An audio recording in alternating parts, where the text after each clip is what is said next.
Tu ne posséderas rien et tu seras heureux. Tu ne posséderas rien et tu seras heureux. Paradoxal, n'est-ce pas? C'est bien le thème de World Economic Forum, Forum économique mondial par Klaus Schwab. Tu ne posséderas rien, tu seras heureux. Donc en 2030, leur projection est que tu ne posséderas rien et tu seras heureux. Ça veut dire quoi? Ça veut dire ce que tu as aujourd'hui, par exemple, ta maison ne t'appartiendra pas. Ta maison appartiendra à l'État et tu vas louer ta maison. Tu n'auras plus possession de ta maison. Ta voiture, par exemple, ne t'appartiendra pas. La voiture appartiendra à l'État ou à des entreprises et tu vas louer la voiture. Ta montre ne t'appartiendra pas. Tu loueras à l'État. Le courant, tout ce que tu as ne t'appartiendra pas. Ça appartiendra à l'État et tu loueras. Bizarre, n'est-ce pas? Eh bien, c'est Klaus Schwab qui le dit. C'est Klaus Schwab qui le promeut. C'est qui Klaus Schwab? Klaus Schwab est le président du monde. Eh bien, si vous ne le saviez pas, maintenant vous le savez. Tu ne posséderas rien et tu seras heureux. C'est ça l'objectif qu'ils ont. Tout ce que tu cherches sera délivré chez toi à la maison à travers un drone. Donc tu seras à la maison, tu n'auras plus besoin d'aller dans une boutique pour aller louer ce que tu veux. Donc ce n'est même pas que tu iras dans la boutique chercher ce que tu désires. Tu resteras à la maison, tu commanderas en ligne et on t'emmènera ce que tu désires à travers un drone qu'on viendra déposer juste devant la porte de ta maison et tu signeras et diras merci et tu seras heureux. Donc plus besoin de sortie, plus besoin de tout ce que tu veux. Ta voiture ne sera pas à toi. Dans les rares cas où tu auras besoin de te déplacer, tu feras usage de voitures, de transport communal ou voiture louée, d'accord? Une voiture qui appartient à l'État ou à une entreprise privée, telle que Tesla par exemple. Tu paieras quelques sous à travers ta carte, sans argent parce qu'il n'y en aura pas. Et ensuite, tu iras voir ce que tu as à voir, ce que tu as à faire.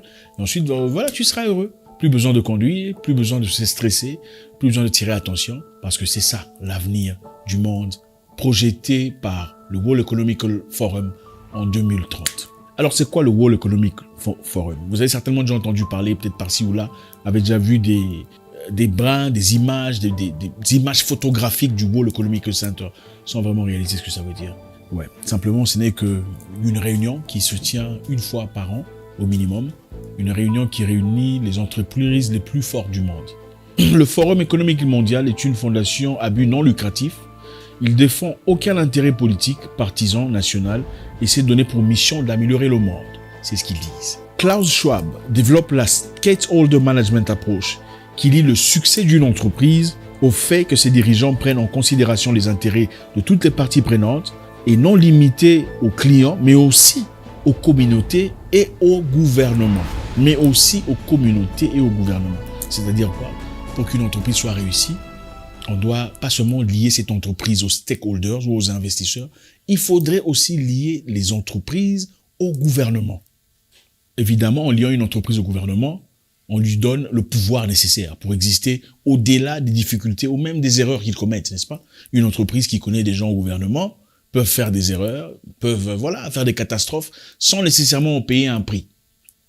Le financement du forum est effectué par 1000 entreprises membres. Le profil de l'entreprise. Maintenant, quelle entreprise a le droit de faire partie de ce forum? L'entreprise membre est une multinationale réalisant un chiffre d'affaires supérieur à 5 milliards de dollars. Donc, il n'y a que 1000 entreprises qui font partie de ce forum. Et chaque entreprise doit faire un minimum de 5 milliards de dollars pour faire partie de ce forum. Le Forum économique mondial est présidé par son fondateur et président exécutif Klaus Schwab, tout en étant assisté par un conseil d'administration composé des personnalités entrepreneuriales, politiques, économiques, universelles et gouvernementales. Donc il n'y a pas que lui, il y a des personnalités entrepreneuriales, politiques, économiques, universitaires, donc des gens intelligents, et gouvernementales, des gens en politique. Donc il réunit à travers son programme les gens les plus importants, entre parenthèses, sur Terre. Évidemment, quand on a avec soi les gens les plus importants, c'est-à-dire sur le plan politique, sur le plan universitaire, intellectuel et religieux, qu'est-ce qu'on ne peut pas faire? C'est une puissance absolue sur la population, souvent victime.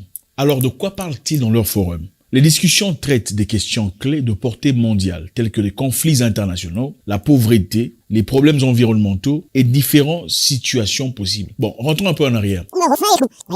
Vous créez un forum où vous réunissez les entrepreneurs, n'est-ce pas? C'est ça, non? Il faut avoir au moins 5 milliards de dollars de chiffre d'affaires pour faire partie de cette histoire. On veut les gens les plus intelligents. Clairement, on réunit en plus de ça les autorités religieuses, les autorités universitaires, les autorités gouvernementaux. Et en plus, vous discutez sur la pauvreté, les conflits internationaux, les problèmes environnementaux et différentes solutions possibles. Est-ce que nous parlons d'entrepreneuriat ici ou d'autre chose? Je vais encore répéter un peu. Pour ceux d'entre nous qui n'ont pas pris hein, je sais. Vous réunissez des gens pour un but entrepreneurial. Mais vous réunissez des gens qui font partie des politiques, des médicaux, des religieux, des universitaires. Mais vous parlez des problèmes environnementaux, des problèmes politiques, des problèmes de pauvreté du monde. Est-ce que c'est l'entrepreneuriat ou c'est autre chose? Maintenant, quel est le programme global du World Economic Forum? On dit qu'il fait trop chaud, ok? Le réchauffement climatique. Le réchauffement climatique a causé beaucoup de problèmes. Et aujourd'hui, on dit que la cause principale des réchauffements climatiques est l'émission des gaz. L'émission des gaz effectuée par les industries et aussi par l'agriculture, d'accord? Donc, quand on a des bovins et des ovins, on produit des gaz qui peuvent détruire ce qu'il y a, voilà, vous comprenez, et qui est à l'origine du réchauffement climatique. Quelles en sont les recommandations? Le World Economic Forum pense qu'il faut manger moins de viande, il faut manger plus d'insectes, donc il faut substituer la viande à l'insecte. Il faut peu à peu diminuer les émissions de gaz, de peur qu'en 2050, le monde soit complètement détruit. D'après une étude sponsorisée par eux-mêmes. En 2005, le Forum a fondé une communauté des Young Global Leaders. Cette communauté regroupe plus de 750 dirigeants du monde entier, âgés de moins de 40 ans. Issus des disciplines et secteurs très variés. Ces membres s'investissent dans 2030, donc l'objectif 2030. L'initiative, c'est-à-dire l'établissement d'un plan d'action permettant de définir ce que sera le monde en 2030. Je répète encore un peu. Un groupe de personnes crée leur forum où ils appellent des missionnaires, des intellectuels, des gens religieux, des politiques et tout le reste. Ils sont entrepreneurs. Ils définissent ce que sera le monde en 2030. Donc, un groupe de personnes définit ce que sera le monde en 2030 pour vous. On vous dit, vous serez heureux, vous ne posséderez rien. Vous ne posséderez rien, mais vous serez heureux. C'est-à-dire, si vous ne possédez rien et que vous serez heureux, tout ce qu'il y a à posséder appartiendra à qui? À un groupe de personnes. C'est-à-dire, en d'autres termes, ce groupe de personnes possédera tout et sera heureux pendant que vous ne posséderez rien et vous serez heureux. Donc, tout ce que vous possédez aujourd'hui sera loué, sera mis à disposition par ces personnes, par ce groupe de personnes qui veut diriger le monde.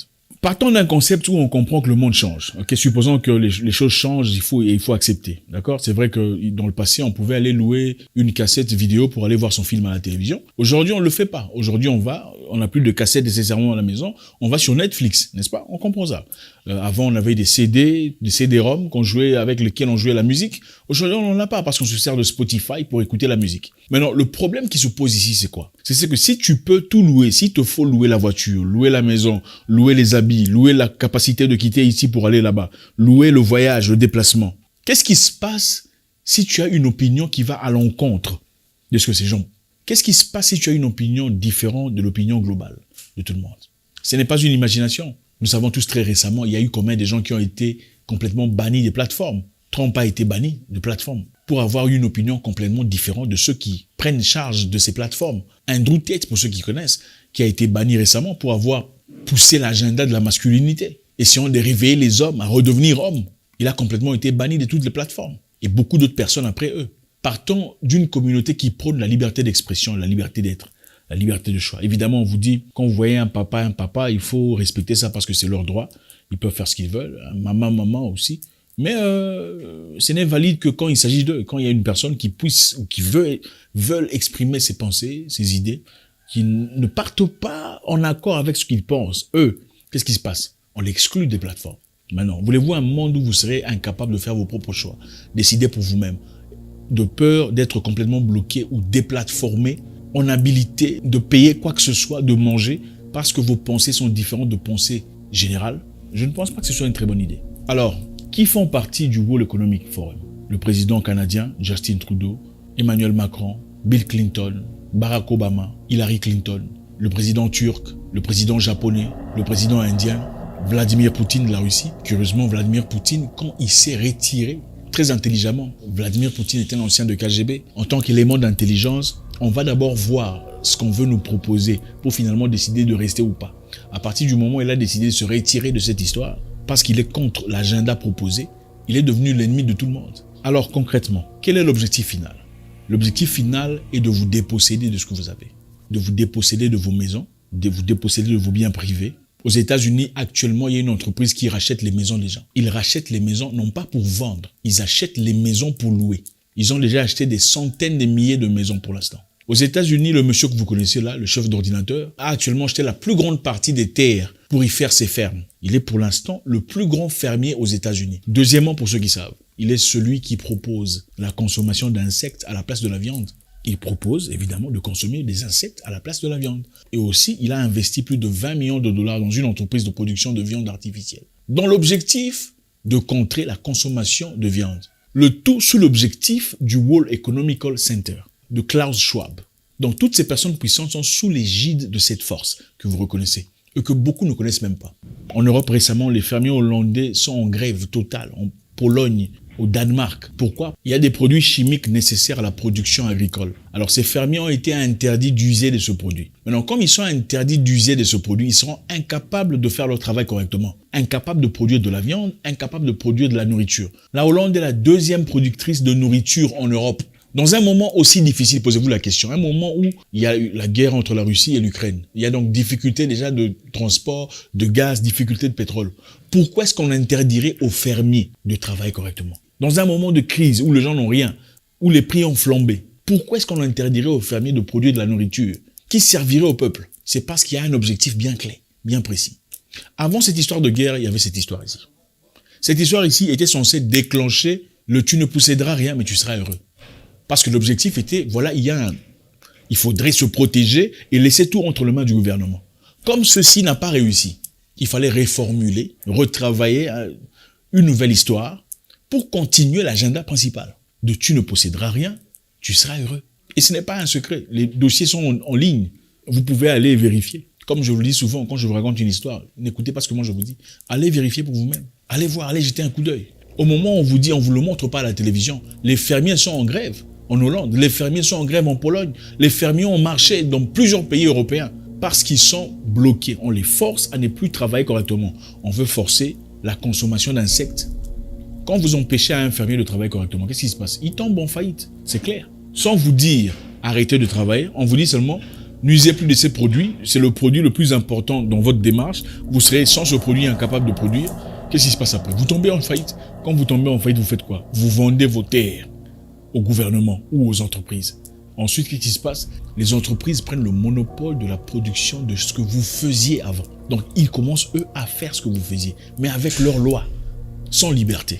En Afrique, on apporte beaucoup de projets disant on veut aider les Africains à produire, on veut aider dans l'agriculture, on veut faire tout ça.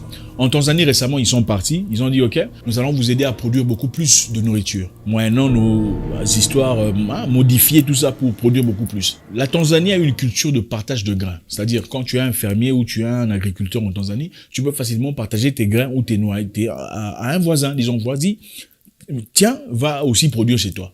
C'est naturel, c'est organique, c'est bio. Maintenant, qu'est-ce qu'ils ont dit? On va venir en Tanzanie vous aider à faire beaucoup plus de nourriture. Moyennant une chose. Nous voulons une exclusivité des grains en Tanzanie. C'est-à-dire, quelconque personne qui partagera les grains avec une autre personne ira en prison pendant 20 ans et paiera 15 000 $ d'amende. Une culture perpétuée depuis des centenaires. On veut l'éliminer. Donc, tu ne peux plus partager tes grains avec ton voisin ou ta sœur de peur d'aller en prison pour 20 ans ou de payer 15 000 $. Vous comprenez ce que ça donne? Donc, un groupe de personnes sont en train de travailler sur leur objectif personnel, sur comment ils voient le monde en 2030. Et c'est certainement l'une des raisons pour lesquelles vous voyez la guerre continuer. Pourquoi vous vous posez la question de savoir pourquoi est-ce que les gens, en fait, on combat quoi? Dites-moi un peu. C'est simple. Il suffit de dire, bon, désormais, nous allons pas aller là-bas. Et puis la guerre est finie. Monsieur le truc, nous voulons pas aller là-bas. Et c'est fini. Pourquoi est-ce que tout le monde est impliqué? Pourquoi est-ce que on est prêt à mettre l'Europe dans la crise, dans le froid, dans le noir? C'est pour quelle raison? C'est quoi l'intérêt? Est-ce que vous ne vous posez pas la question? C'est quoi l'intérêt?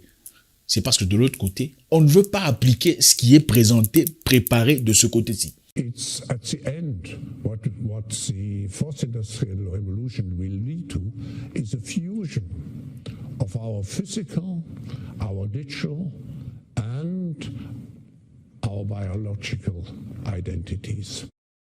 Klaus Schwab a dit, le futur, l'avenir sera une fusion du physique, du digital et du biologique. C'est-à-dire, ton identité sera physique, digitale et biologique. C'est la 4e révolution industrielle. Ton identité sera physique, digitale, biologique. Ça vous rappelle quelque chose? L'objectif est de contrôler tout le monde dans une structure où vous n'aurez rien, vous serez heureux. Donc, vous serez en train de vivre en abonnement. Si vous vous comportez de sorte à ne pas respecter les normes requises, dans ce cas, vous allez subir les conséquences. Soit on vous bloque l'accès ici, on vous bloque les sorties, les drones ne viendront pas chez vous pour délivrer quoi que ce soit. C'est ça leur projection à partir de l'an 2030. L'idée principale de Klaus Schwab était de promouvoir l'entrepreneuriat. Mais avec la force et la puissance, ils ont compris qu'en unissant les politiques, les intellectuels, les religieux, on contrôle tout un peuple ou toute une nation. Je sais qu'il y a beaucoup de choses à dire. On ne pourra peut-être pas tout gober, tout contrôler, tout comprendre en une vidéo. On ira progressivement. Je sais qu'il y a un risque même pour cette vidéo. Mais au nom de la droiture, je dois le faire pour vous. Ne me croyez pas. Ne gobez pas tout ce que je raconte. Allez vérifier. Au revoir.